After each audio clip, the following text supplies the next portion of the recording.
Добрый вечер. В эфире Якутия Лайф. Эксперты о главном.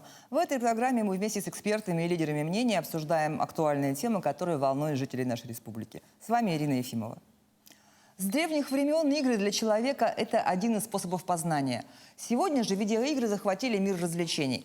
Масштабы игровой индустрии сопоставимы с индустрией кино, а по скорости роста за последние 5 лет она даже опережает кинематограф. Индустрия разработки игр, или, как правильно говорить, геймдев, приносит миллиарды и является точкой притяжения креативных людей и технологий. Тысячи красочных, таинственных, захватывающих миров ждут геймеров по ту сторону экрана. Свобода выбора, огромный простор для творчества – все это предлагают видеоигры. Почему же альтернативная реальность так манит миллионы пользователей по всему миру? Есть ли в играх нечто, что ставит их на уровень выше других диджитал-развлечений? Тема нашей сегодняшней программы – видеоигры. Развлечения или новый вид искусства? Мировой рынок видеоигр в 2021 году заработает 176 миллиардов долларов. Такую оценку дают эксперты. В России же объем рынка видеоигр приближается к 2 миллиардам долларов. Видеоигры представляют собой значимый сегмент экономики, и российский геймдев имеет колоссальный охват по количеству пользователей и темпам роста. Якутия не отстает от мировых трендов и тоже развивает гейм-индустрию. Наша республика является домом для крупного разработчика игр, одного из лидеров в мобильном геймдеве – Майтона. Из маленькой компании в Якутии Майтона выросла в международного гиганта. Сегодня это более 1000 сотрудников, знаковые проекты, офисы в России, Сингапуре и Новой Зеландии. И с нами на связи Сергей Протопопов, который стоял у истоков Майтона вместе с ее основателями, братьями Алексеем и Афанасием Мышницкими. Добрый день, Сергей. Да, всем привет. Расскажите, пожалуйста, про то, как создавалась компания Майтона, но она раньше по-другому называлась, как пришла идея, как ее воплощали в жизнь. Да, это был 2005 год, когда мы только еще познакомились с Алексеем, с Афанасием. Ребята уже сделали в то время такую игру, в 2004 году еще сделали игру «Уолан Батор». Может быть, вы знаете. Вот, и эта игра, конечно, особо не пользовалась большой популярностью или, скажем так, не собирала кассы. Но мы уже в студенческой скамье на экономическом факультете встретились и начали говорить о будущем геймдева в Якутии, о том, что это может стать бизнесом, а не только хобби. И в 2006 году мы зарегистрировали в Сайсарах, в Якутске, ООО «Сувоз». Звезда, да? И с тех пор компания начала развиваться потихонечку в 2006 году. В 2007 году мы уже впервые, уже поняв, что надо идти на рынок международный, американский прежде всего, что продавать нужно игры там, а не только в Якутии или в России. Нам удалось собрать в кассе более $1 миллиона в 2007 году, но получили при этом мы около $3000 на руки. И в этом есть геймдев рынок, когда ты не совсем можешь с самого начала знать, сколько можешь заработать, даже если в кассе игра соберет большие сборы. Поэтому есть разные такие подводные камни. Вот так начиналось 2006 год, когда ООО «Сувоз» было зарегистрировано и впоследствии стало ООО «Майтоной» в 2012 году. А что это была за первая игра, которая вышла на западный рынок? Напомните? Ксанго Танго и игра еще Бокси Гокси. Это, по сути, одна и та же игра, но немножко в разных интерпретациях. Но это аркада же, да, или... Что это? Эта игра была похожа, знаете, вот что-то вроде Тетриса, но в 3D-вариации. Как Тетрис в 3D-вариации. Там был еще робот такой, танцующий. И, здоровски его нарисовали ребята. Ага, спасибо. А что происходит с рынком видеоигр сейчас? Вот сейчас я знаю, что Майтона делает такие поисковые игры, да? Вот удалось ли им занять свою нишу и какие перспективы у компании? Еще тогда мы нацелились на момент жанров. Вот, например, вы упомянули про киноиндустрию и сказали, что есть, например, киноиндустрия и что игры тоже примерно идут в эту область и в развлечения. Если посмотрим, то в фильмах есть жанры, да, хоррор, там и комедии и прочее. Кому что. В играх тоже есть жанры. Мы пошли в основной жанр, это casual. Casual games — это казуальные игры, это игры такие, в которых можно надолго зависнуть, это мультиплеерные игры. И здесь есть тоже поджанры, и это hidden object, это как раз то, что вы говорите, да, поиск. Это большая картина, много вещей разбросано по картине, и вы должны найти, сопоставить и прочее. Такие тренажеры для мозга. Поэтому наши игры, в то время наши, сейчас это ребят игры, можно назвать еще немножко полезными в этом плане. А насколько международная... Что еще? Да, еще есть такой жанр, как time management. Это когда вы занимаетесь как будто предпринимательством, но в игре. Например, вы жарите бургеры и продаете их виртуальным покупателям. И вот такая игра, например, была раньше Burger Bustle. Она потом развилась и превратилась в игру Cooking Diary. Cooking Diary — дневники кухаря, скажем так. И эта игра сейчас, например, в фичеринге. Фичеринг — это так называемый, скажем так, выбор редактора, да, выбор App Store во многих странах, и один из лидеров в своем сегменте и зарабатывает миллионы долларов. Вот так. Спасибо. А насколько международное сотрудничество важно для развития подобных компаний? Или вы вот первое делали вообще сами без... Нет, только в сотрудничестве. У нас был издатель, это прежде всего Big Fish Games. Это в то время как App Store, да, если мы хотим скачать что-то, идем в App Store, если мы хотим скачать что-то, идем в Google Play, да, сейчас 2 места есть. А раньше было побольше мест, и не было еще App Store и Google Play, и мы выходили на Big Fish Games, то есть это международная площадка и международный дистрибьютор, и через этого дистрибьютора мы и выходили. По сути, не было бы Майтона или Сулус Games, еще мы назывались, если бы не было международного сотрудничества. Мы вышли на дистрибьютора, сказали, мы студия игровая, мы делаем игры, и начали в таком переговорческом режиме разговаривать и нашли соприкосновение, когда ребята сказали, в каком жанре вы делаете, давайте в этом жанре сделайте игру вот в этой области. Мы сделали, и с помощью итераций прошли через редакторов этого дистрибьютора, и редакторы все-таки взяли игру в продажу и с помощью этого, в общем-то, создали целую игровую индустрию Якутии, да, как впоследствии выяснится. Спасибо, Сергей. Ну вот смотрите, давайте продолжим сравнение наше с индустрией кино, которая тоже в Якутии у нас отдельная уже есть, можно сказать, да, развитая и так далее. Но когда мы говорим о кино, все говорят, что у якутского кино есть свой потолок, потому что маленькие бюджеты, немного населения, да, немного кинотеатров. А как в гейм-индустрии? Есть ли там потолок? И вот какое развитие ждет сферу видеоигр тогда в Якутии?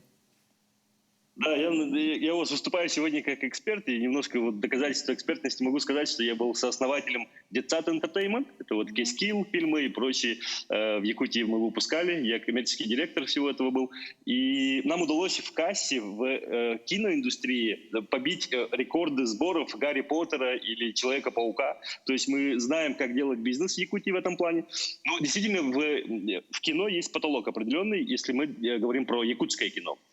На самом деле там тоже нет потолка в том случае, если мы говорим про кино как анимационное кино, которое можно за рубеж продавать очень успешно.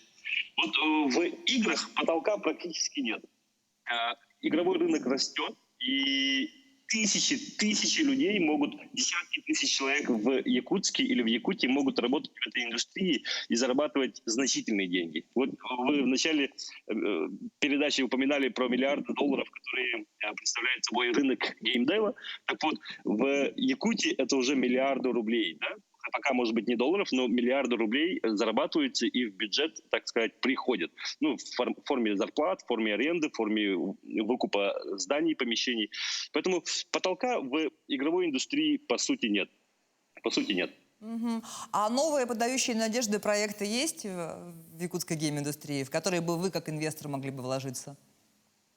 Да, если бы у меня были сейчас лишние деньги, скажем так, мои лишние деньги, они пока не интересны ребятам, но если бы их было больше, миллионами долларов, то, наверное, я бы у Готовцевых вложился бы, это Эдик, и с братом, имя забыл. Вы знаете эту игру, да? Фантастик, по-моему, называется. Да. Также есть, на самом деле, другие ребята. Здесь самое интересное, что в принципе, любая студия имеет шансы. Да, в любой студии нужно несколько лет для того, чтобы попробовать и понять, что такое геймдев рынок и действительно вывести в продажу игру.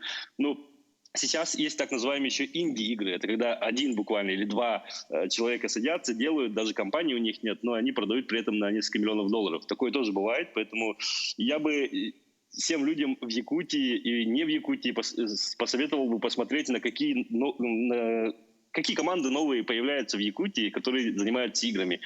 игровая индустрия в Якутии, она мощная, все-таки значительная. И я работал в этой сфере 7 лет, дальше уже постольку-поскольку, как консультант только, но могу сказать, что из Якутии мы еще увидим настоящих единорогов, это компании с оценкой в $1 миллиард, в ближайшем будущем, я думаю, уже. Спасибо за оптимистичный прогноз. А вообще видеоигры, на ваш взгляд, это обычное развлечение или уже искусство? Я думаю, это не просто развлечение, это часто образование. Вот пандемия, коронавирус, я думаю, показал это, что мы находим определенное развлечение или контакт с другими людьми, играя с ними в видеоигры. Не всегда мы можем, имеем возможность выйти в салочки поиграть, например, да? И в данном случае компьютерные игры, конечно, выступают в роли таких социальных коннекторов, когда мы можем соединять людей, и в том числе детей, друг с другом, чтобы они социализировались, общались друг с другом, проходили вместе какие-то эмоции. И все это делать через компьютер, через телефон.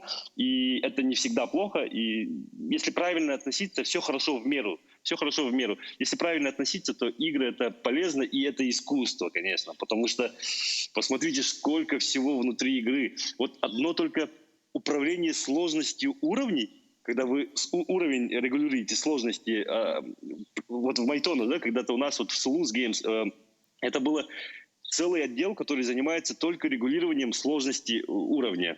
Вот представьте, как сделать так, чтобы там 60 уровень был со сложностью на 60 уровень, да, и прочее. Это баланс игры, так называемый. И это тоже целое искусство, которое невидимо глазу, но ощущается, и от игровых механик все очень сильно зависит, и человек сразу чувствует, здесь есть искусство в этой игре, или оно просто абы-кабы сделано. Спасибо большое, Сергей. А вот вы сказали, что 7 лет были в этой индустрии, сейчас отошли. А какими проектами вы сейчас занимаетесь и используете ли опыт из гейм-индустрии? Да, мой опыт из гейм-индустрии оказался востребован. Я сейчас работаю в области видеостриминга. Это наш проект «Бунтар». И это что-то вроде YouTube, но с разными кнопками для того, чтобы бизнес мог использовать это как бизнес-инструмент для продаж. Да?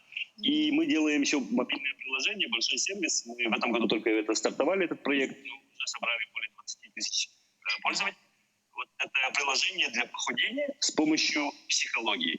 Вот, оздоровление, похудение. Поэтому у кого есть лишний вес или что, находите страничку, и будем помогать и работать. Живу я сейчас на 2 города в основном, Якутск, Москва. Мне говорили еще в свое время, вот когда ты переедешь из Якутии, там, у тебя там обороты, там, миллионы, там, ты все время бегаешь, международное сотрудничество, искусство, да, вот это все. Но я говорю, я никогда не перееду. Здесь мои родители, здесь моя страна, ну, вторая родина. Я из Якутии никогда не перееду. И геймдев, и IT-область в целом на самом деле прекрасна этим.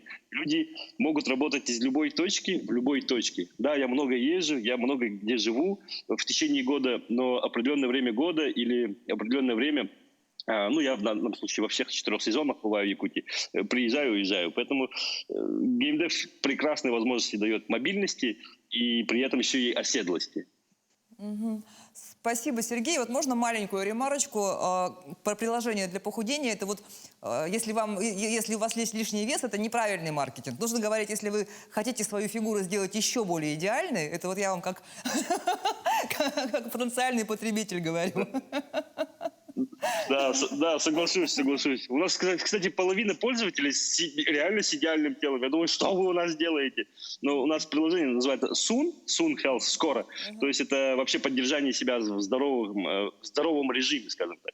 И это помогает. Сейчас вот очень много в этом плане работы идет. И я думаю, в Якутии об этом тоже услышат.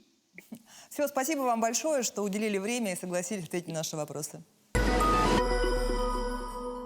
Разработка видеоигр – это не просто программирование, это синтез искусства и развлечения. Помимо технических навыков у разработчиков должен быть вкус, талант и творческая жилка. Очень важен широкий кругозор, ведь с каждым годом сюжеты видеоигр становятся все сложнее и запутаннее, как хорошие детективные романы. Альтернативные вселенные, что создают молодые умы разработчиков, отличаются продуманностью деталей. Сегодня мы решили связаться с разработчиком видеоигр и различных геймдев-проектов Дарьей Чудаевой. Здравствуйте, Дарья. Здравствуйте. Пожалуйста, расскажите о вашем опыте работы. Как и почему вы пришли в эту отрасль и чем сейчас занимаетесь?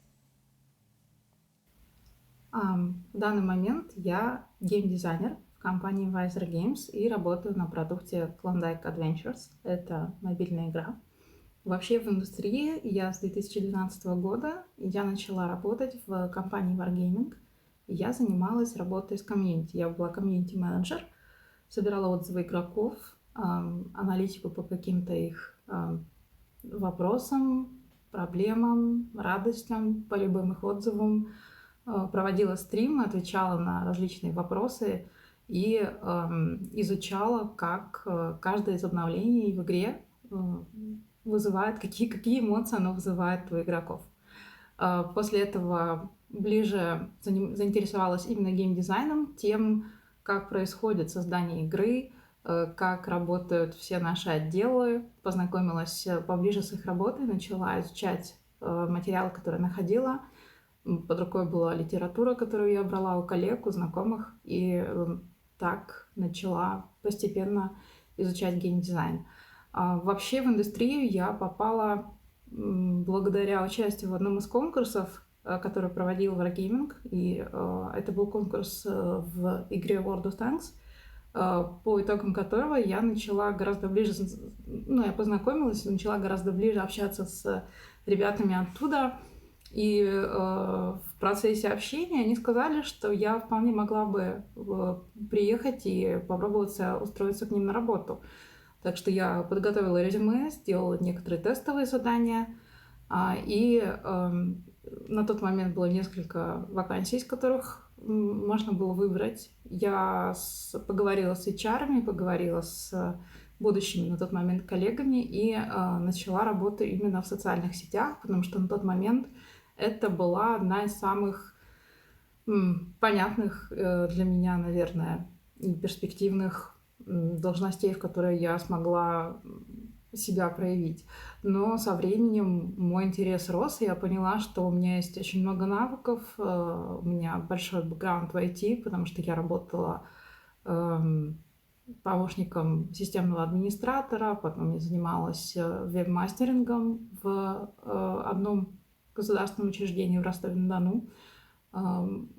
Поработала с самыми разными, изучала самые разные направления именно в IT, и поняла со временем, что все эти навыки могут мне пригодиться, но все-таки мне очень интересно как-то применять их именно в игровой индустрии, потому что игры для меня были чем-то больше, чем просто развлечением, чем просто каким-то способом провести время. Мне всегда было интересно, как они устроены.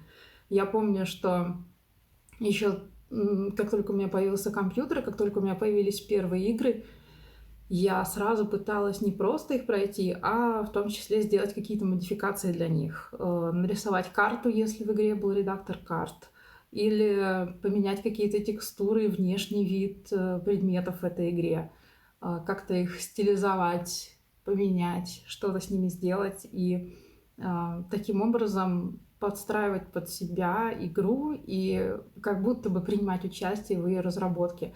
Это, конечно, было очень непонятно для взрослых, для моих родителей, потому что они думали, что я занимаюсь глупостями. Но в итоге я все равно очень настойчиво изучала этот вопрос, и чем больше я этим интересовалась, тем больше понимала, что очень хотела бы именно работать в гейм-индустрии и оказаться среди тех, кто непосредственно разрабатывает игры. Я интересовалась очень много работы отделов Research and Development, Wargaming. Это отделы исследований и разработки, которые часто занимаются исследованием именно новых игровых жанров, поиском новых ниш, поиском новых игровых механик, сценариев, каких-то игровых моментов, которые можно было бы внедрить либо в существующие проекты, либо создать что-то абсолютно новое. И зачастую работа или изучение касались самых разных жанров, самых разных платформ. Это было изучение и мобильных игр, и попытки сделать какие-то мобильные игры, некоторые из которых сейчас работают. Это были и вопросы особенностей портирования некоторых проектов, например, как World of Tanks сейчас есть для мобильных, это World of Tanks Blitz, и в какой-то момент этот проект был портирован на Nintendo Switch. Оказалось, что это работа, которая содержала в себе определенные нюансы. И это было очень интересно, когда я смогла поговорить об этом с тем, кто этим занимался. Я поняла, что мне очень хочется узнать об этом больше. Плюс иногда мне удавалось поучаствовать в обсуждениях, какие-то неформальные встречи у коллег иногда происходили, я в них участвовала, и всегда заходила речь о том, на каких проектах они сейчас работают и что делают. Я начинала участвовать в обсуждениях, потому что это было очень интересно, и они говорили, что у меня неплохие идеи, и мне стоит тоже как-то это прокачивать и изучать. Спустя какое-то время мне подвернулась потрясающая возможность попасть в отдел исследований и разработки именно в компании Wargaming, где я смогла заниматься уже гораздо ближе участием в создании новых проектов, в дискуссиях, обсуждениях, в пересмотрах игровых механик у существующих проектов и в участии в создании абсолютно новых вещей. Частично я занималась по-прежнему маркетингом, работой с социальными сетями, но у меня наконец-то появилась официальная возможность и поработать в геймдеве. Так что в следующие годы, у меня где-то 3 года, получилось работы именно в Research and Development. После чего я поняла, что мне однозначно надо работать в геймдизайне, я однозначно хочу продолжать делать это дальше.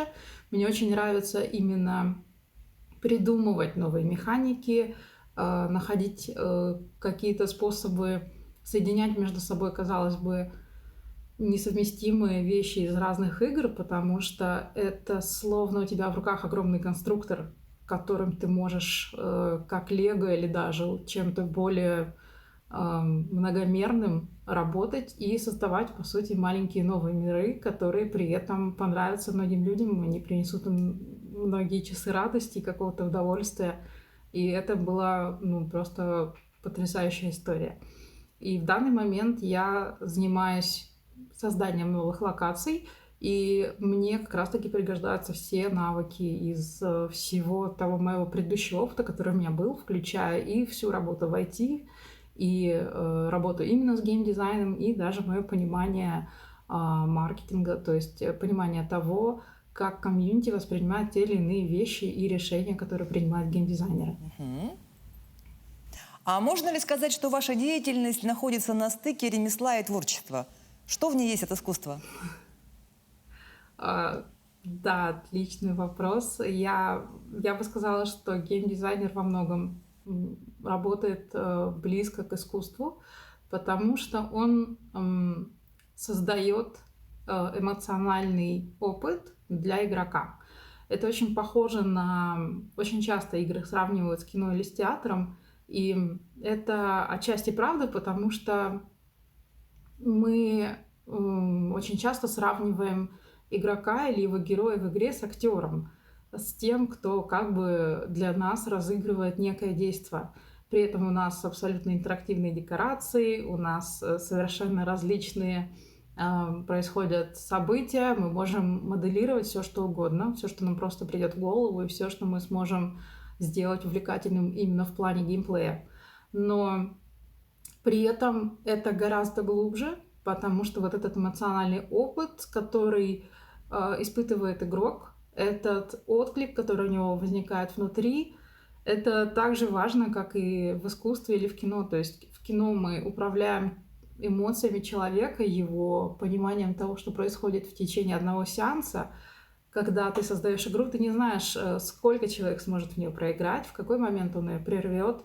Или, может быть, это изначально сессионная игра, в которую человек играет раз за разом в один из каких-то матчей, например, там, онлайн, MMORPG или в чем-то еще.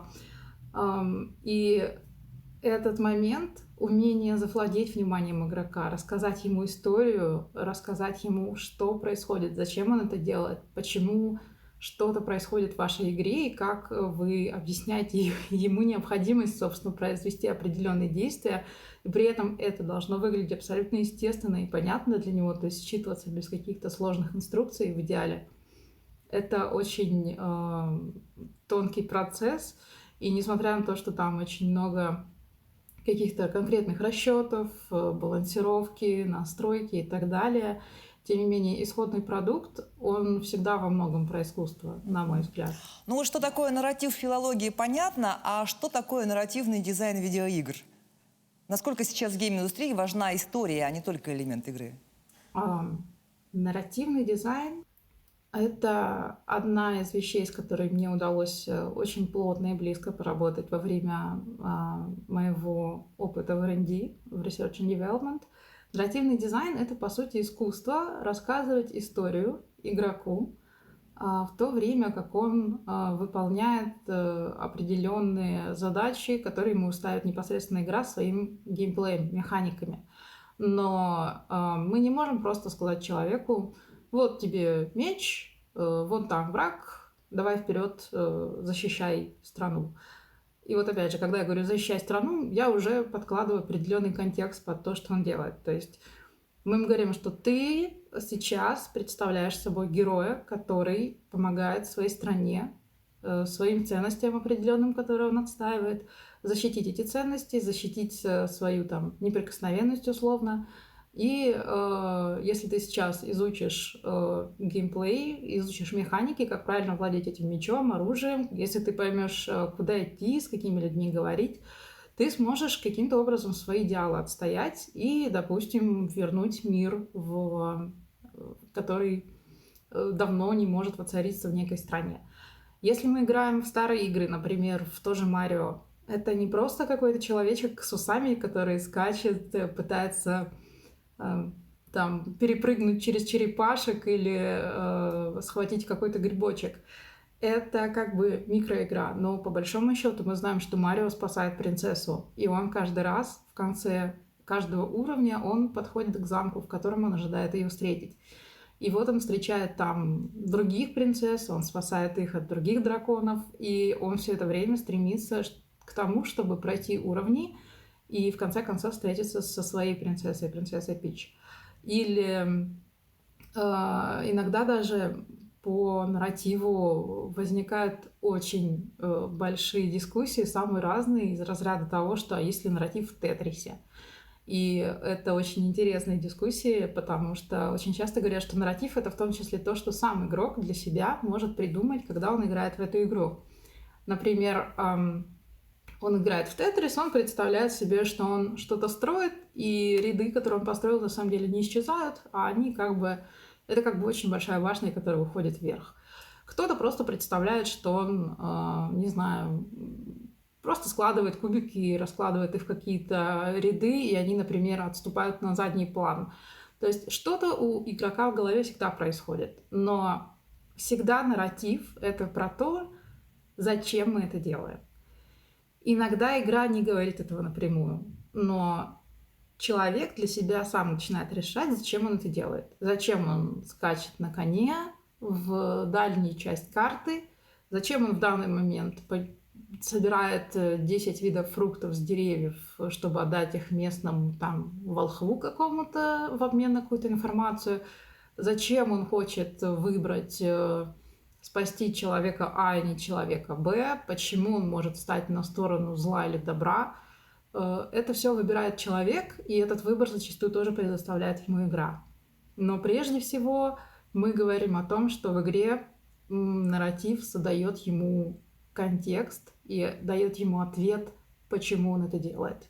Геймплей и работа геймдизайнера, она очень часто про механики и про ответ на вопрос, что мы делаем. А вот метагейм, так называемый, это как бы более высокий уровень понимания и взгляда на игру. Это как раз про то, а зачем человек это делает. Потому что нарратив превращает игру не просто в какое-то нажимание кнопок, которое нас радует тем, что мы попали мечом в кольцо, или там выиграли какую-то вещь, или набрали больше всех очков. Мы еще можем во время этого пройти путь героя и из какого-то обычного человека вырасти морально, пройти через определенные испытания и порадоваться каким-то итогам и победам, которые мы одержали благодаря игровому опыту и вот этому игровому пути. Спасибо, Дарья. А можете рассказать о самом интересном проекте за вашу карьеру? Есть такой? Чем вы вдохновляетесь? Какие амбиции на будущее? Спасибо за вопрос, но сложно выбрать, какой проект самый интересный, если честно, потому что о некоторых я сейчас не могу говорить, потому что они еще не анонсированы. Но вообще, сколько я не работала с играми, на сколько разных проектов я не обращала своего внимания, мне каждый раз казалось, что эти задачи очень интересные.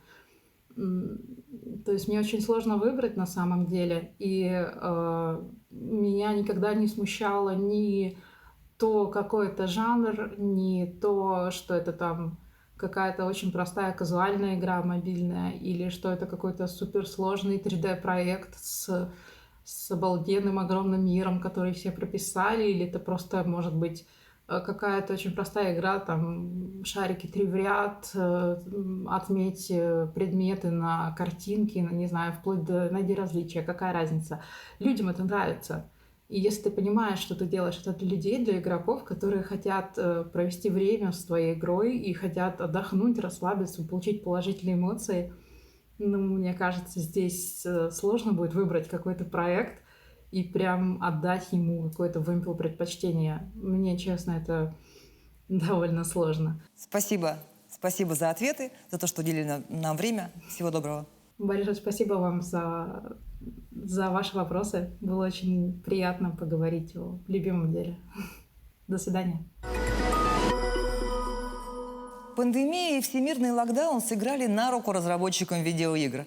Вместе с развитием отрасли все большую ценность на рынке приобретают и специалисты этой сферы. Они успешно строят карьеру как дома, так и за рубежом. Так многие российские геймдизайнеры показывают класс в Силиконовой долине. И сегодня на связи с нами из теплой солнечной Калифорнии наша соотечественница Кира Сайко. Здрасте, Кира. Здравствуйте. А расскажите нам, пожалуйста, чем вы занимаетесь в индустрии видеоигр? В чем специфика вашей профессии? Спасибо за вопрос. В геймдеве я работаю чуть больше 10 лет. Я начинала карьеру как 2D-художник и работала в жанре Hidden Object Games. Я рисовала бэкграунды для локаций и руководила несколькими проектами. А после переезда в Калифорнию я переквалифицировалась в UX-дизайнера. Это разработка интерфейса и опыта игроков. Непосредственно в мои задачи входит разработка новых фичей для игр или редизайн существующих фичей. Мы тестируем игру с пользователями и смотрим, что нам нужно улучшить. Также я занимаюсь изучением рынка конкурентов. И я занимаюсь как аналитической, так и графической частью. А на ваш взгляд, какие тренды дизайна и визуальных эффектов есть в 2021 году? И так ли важно следовать им в создании игры? Мне кажется, тренды — это что-то приходящее и уходящее, и поскольку разработка игры может занимать достаточно длительное время, и 3-5 лет, то угадать, какой тренд будет популярен именно в это время, достаточно сложно.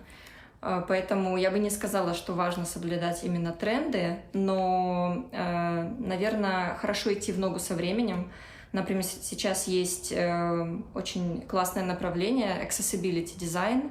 Это дизайн доступного интерфейса для людей с ограниченными возможностями, например, плохо слышащих или плохо видящих людей. Он в себя включает достаточный контраст между фоном и текстом, минимально размер кнопок используемых или шрифтов.